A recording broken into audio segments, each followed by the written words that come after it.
से तेजस्वी सन्यासी भगवान श्री कृष्ण के निज पार्षदों के बीच से आ रहे थे। आकर कहते थे, संन्यास दंड लेकर आए तो कहते थे, अभय समय हो गया, संन्यास लो, प्रचार में निकलो। ये प्रभुपाद ने बड़े चमक डर जाते थे, क्या ये संभव नहीं है, मैं कैसे ले सकते, ऐसे हो सकता है, छोटे छोटे बच्चे हैं, मैं गृहस्थों में कितने सारे कर्तव्य है, कोई भी पड़ा हुआ है, नहीं कैसे करें। प्रभुपाद को तैयार नहीं होते थे। फिर कहते कैसे एक बार, दो बार, तीन बार स्वप्न में आ गए, तो प्रभुपाद ने फिर भी तैयार नहीं थे, क्योंकि प्रभुपाद ने बिजनेसमैन थे। लखनऊ में एक मेडिसिन फैक्ट्री भी था, लगभग उन समय में 40 लाख मेडिसिन फैक्ट्री था। अरे बहुत कुछ इनकम करके पैसा कमाऊंगा, फिर एक प्लान करके फिर प्रचार करूंगा, लेकिन भगवान श्री कृष्ण के प्लान और कुछ था। इसलिए अब तो उन्होंने जब ये देखे कि गुरु का आदेश को बार बार ये प्रस्तुत नहीं होते तुरंत, तो भगवान ने हस्तक्षेप किया। जब हम नामी हरिष्य धनंग समय सब कुछ छीन लेना है। इनका मेडिसिन वो फैक्ट्री भी फेल्यूर हो गया। प्रभुपाद झांसी में प्रचार करते थे, भक्त समाज लीग ऑफ डिवोटीज स्थापना करके वहाँ प्रचार लगे हुए थे। वो उनके छोटा बेटा जो वृंदावन में भाग के एक दिन आया, कहा पिताजी लूट गया, फैक्ट्री लूट गया। कहाँ का? लखनऊ का। चलिए थोड़ा उसको कुछ बचाएंगे। लेकिन प्रभुपाद जी ने बोले, बेटा, अर्जुन के सामने खड़ा होने वाला वो व्यक्ति को देखा, कितना हाथ था उसका, हजारों हाथों से, हजारों हाथों से जो छीन रहा है, तो 2 हाथ में कितना पकड़ लेगा।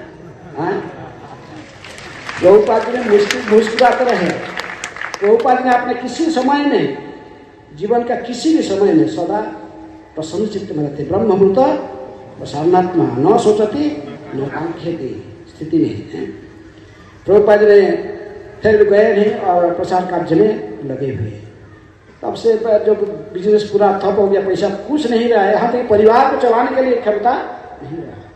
कलकत्ता जो अपने घर में एक बार गए तो स्नान करके प्रत्येक दिन भागवत पढ़ते थे। भागवत पढ़ने का समय में भागवत ढूंढे तो भागवत था नहीं, कहाँ गया भागवत? अपने पत्नी को पूछे, राधा रानी उनकी नाम की राधा रानी थी, लेकिन वो तो कहे कि भागवत चाय दुकान में, भागवत चाहिए पर चाय दुकान में है। हंसते हुए, जानते नहीं मैं सुबह चाय पीती हूँ, शक्कर पत्ती वहाँ लेके आया हूँ चाय दुकान, भागवत वही लेके आया, पैसा नहीं था। इसलिए प्रभुपाद जी ने उसी दिन से घर त्यागे। यू लाइक मी और यू लाइक टी, वो भी मुस्कुराते हुए बोल दिया आई लाइक।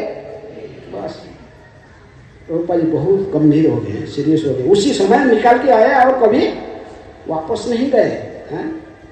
वृंदावन में आकर लोटा कंबल लेकर पहले बंसी गोपाल मंदिर में थे, केशव गौड़िया मठ, सॉरी सन्यास ले केशव गौड़िया मठ, पहले वो था और बंसी गोपाल मंदिर है। बहुत लोग, हम ज़्यादा लोग राधा दामोदर में जाते, लेकिन बंसी गोपाल मंदिर है, जहाँ पर प्रभुपाद जी आकर भी 1959 उस समय से आके वही थे, बंसी गोपाल मंदिर में रहते थे। बाद में 62 में आए, राधा दामोदर में 62 से 65, 62 से 65 मसीहा तक ये रहे। जब तक गए अमेरिका गए तब से राधा दामोदर में रहते थे। उन दिनों में जो प्रभुपाद जी को देखा है, चटाई, सिंपल चटाई डाल के, अब कंबल ऐसे, कंबल एक था बस सिर पर। हम सुने इसको, भक्ति वेदांत नारायण महाराज कहते थे, इधर आते थे हम वृंदावन में, पहले आते थे, बहुत पहले। तो केवल ऐसे फोल्डिंग करके कंबल ऐसे, वही कंबल को सिर में देके सो जाते थे चटाई के ऊपर, और ठंडी के टाइम वही कंबल को ओढ़ लेते थे। कुछ भी नहीं था।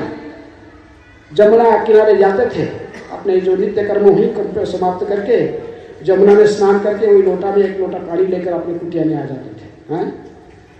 तो उस स्थिति में थे प्रभुपाद जी उन दिनों में। लेकिन फिर अभी तो सीरियस हो गया, सोचे संन्यास पर उनकी अन्य कई गुरु भाई को अप्रोच किया तो कई लोग मना कर दिया, क्योंकि पहले हमें जैसे लेकिन विशेष रूप में ये जो थे भक्ति प्रज्ञान केशव गोस्वामी महाराज, मथुरा में उनकी मठ है केशव गौड़िया मठ। प्रभुपाद जी को उन्होंने कहा कि नहीं, प्रभुपाद कहते मैं देख रहा हूँ कि मेरा ऐसी गुरु भाई के माध्यम से मुझे मेरे गुरु महाराज बोल रहे हैं, अभय बाबू यदि गुरु के आदेश है तो आपको संन्यास ले लेना चाहिए।